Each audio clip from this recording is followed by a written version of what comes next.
वो कहते हैं ना कि कर्म किए जाए फल की चिंता मत कर। जो भाग्य में लिखा है वो मिलकर ही रहता है। हमें बस कोशिश करते रहना चाहिए और अंत में भाग्य को स्वीकार कर जीवन में आगे बढ़ जाना चाहिए। यही एक परम सत्य है। एक व्यक्ति जब जीवन में कोई लक्ष्य को ठान लेता है, कठिन परिश्रम भी करता है, लेकिन अगर किसी कारणवश वह पूरा नहीं हो पाता तो वह गलत रास्ता अपनाकर अपने जीवन को नुकसान पहुंचा लेता है। जैसे कि हरिवंश राय बच्चन जी ने भी कहा है, मन का हो तो अच्छा और मन का ना हो तो और भी अच्छा, क्योंकि फिर वो ईश्वर के मन का होता है और ईश्वर हमारे लिए जो भी तय करता है वह कभी गलत हो ही नहीं सकता। उसमें कहीं ना कहीं हमारी भलाई ही छिपी होती है, जिसका एहसास हमें उस वक्त नहीं होता।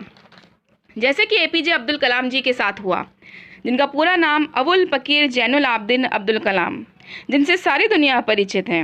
हमारे देश के महान साइंटिस्ट, जिन्होंने हमारे देश को सुपर पावर कंट्रीज़ की गिनती में लाकर खड़ा किया।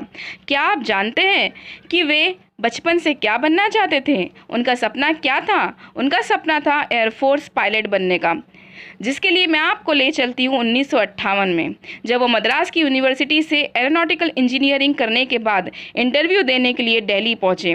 वहाँ पर उन्होंने DDTNP यानी कि directorate of technical development and production का इंटरव्यू दिया और फिर वो दूसरा इंटरव्यू देने के लिए देहरादून पहुँचे, जहाँ पर उन्होंने एयरफोर्स पायलट बनने का इंटरव्यू दिया, जो उनका बचपन का सपना था।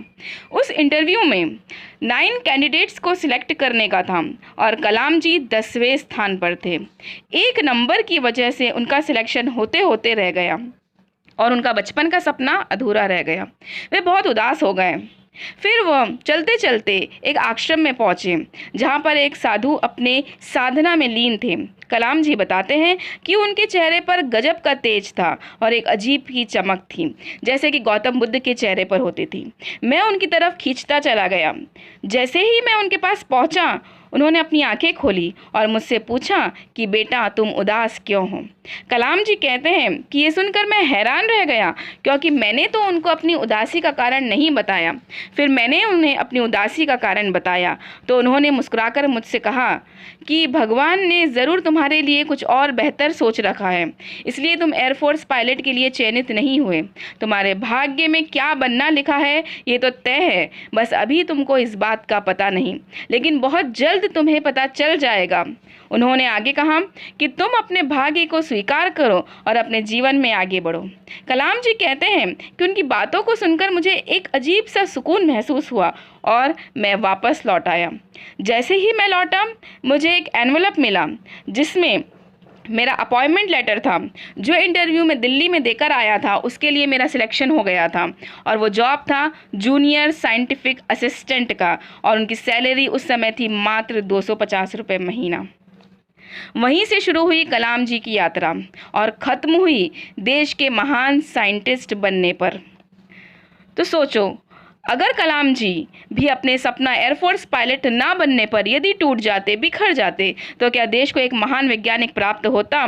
क्या हमारा देश सुपर एटॉमिक पावर्स देशों की गिनती में आ पाता?